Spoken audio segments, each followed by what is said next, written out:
সম্মাননীয় সুধীমণ্ডলী, আমি আপনাদেরকে স্বচ্ছ দেশের স্বপ্ন ইউটিউব চ্যানেলের পক্ষ থেকে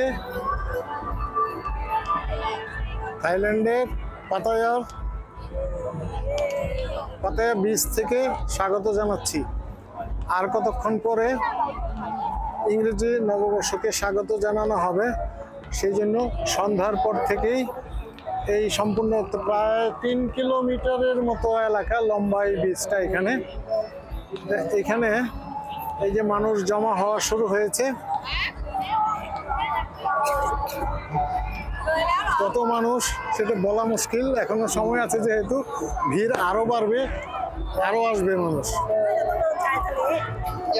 সবাই সুশৃঙ্খলভাবে পাটি বিছিয়ে বসেছে, পারিবারিকভাবে বা বন্ধু বান্ধব নিয়ে।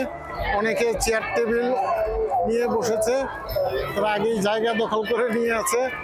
যে ওইখানে যেখানে লাইট দেখছেন, ওইখানে সন্ধ্যার পর থেকেই বিরতিহীনভাবে সঙ্গীত চলছে, গান চলছে সন্ধ্যার পর থেকে। এখানে এখন বালির উপরে চলাফেরা করাটা খুব কঠিন। তারপরে এই যে আবার কিছু কিছু পটকা ফুটা শুরু হয়ে গেছে। আমি আপনাদেরকে দেখাচ্ছি এই যে পরিবেশটা মোটামুটি কাছাকাছি জায়গা থেকে দেখাচ্ছি। যে দেখেন মানুষ কিভাবে বসে আছে, এবং রাস্তা দিয়েও গাড়ি চলাচল বন্ধ করে দিছে। ওইখানেও অগণিত মানুষ হাঁটছে, চলছে। এই যে অলরেডি পটকা এবং শুরু হয়ে গেছে কিছুটা, আরেকটু পরে সেটা বেশি করে শুরু হবে। পটকা ঠিক না, ওই যে এটা পরে আরো বেশি পরিমাণে হবে। এখন কিছুটা শুরু হয়েছে বলা যায়।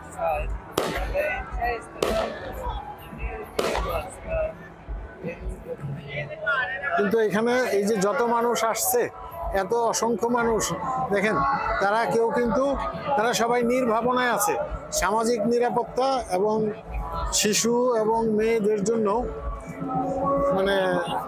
নিরাপত্তাহীনতার কোনো বিষয় এখানে নেই। এখানে কেউ কারোর সাথে অশালীন, অভদ্র, অনাকাঙ্ক্ষিত আচরণ করবে, এটা তো কল্পনাই করে না কেউ। যার জন্য শিশুরা বড়দের সাথে থাকে, এবং মেয়েরা অনেকেই বন্ধু বান্ধব সহ আসে, পারিবারিকভাবে আসে, একা আসলেও কোনো সমস্যা নেই।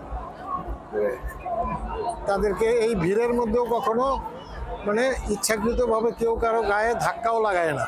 এটাই হলো ভদ্রতা, জাস্ট ধাক্কাও লাগায় না। এই যে মানুষ দেখেন ঢুকছেই, বিভিন্ন দিক থেকে ঢুকেই যাচ্ছে, এবং 12টা বাজতে আরো সময় আছে, 1 ঘন্টার কাছাকাছি। তখন এখানে জায়গা পাওয়া যাবে বলে মনে হচ্ছে না। তারা সবাই নিজেদের মতো উপভোগ করছে, এবং নববর্ষের যে এখানে অনুষ্ঠান হবে, লেজার শো হবে, সেটা উপভোগ করবে। গান তো শুনছি। আনন্দ উপভোগ করার বিষয়টা সবার জন্যই হওয়া উচিত, সার্বজনীন হওয়া উচিত। এখানে কেউ এসে বিব্রতকর অবস্থায় পড়বে, সমস্যায় পড়বে, তার জন্য থেকে আনন্দ থাকবে না। এটা হলো সভ্যতা এবং দায়িত্বশীলতার বিষয়। শিশু এবং নারী যদি নিরাপদ এবং মর্যাদা নিয়ে থাকতে পারে, সেটা হলো পুরুষের কৃতিত্ব, ছেলেদের কৃতিত্ব, এবং সেটা ছেলেদের দায়িত্ব। কাজেই আমরা চেষ্টা করব যে আমাদের দেশেও বিভিন্ন অনুষ্ঠানাদিতে আমাদের যে মেয়েরা আসা যাওয়া করে, শিশুরা আসা যাওয়া করে, তাদের নিরাপত্তা নিয়ে তারা সম্পূর্ণ নিশ্চিন্তে থাকবে।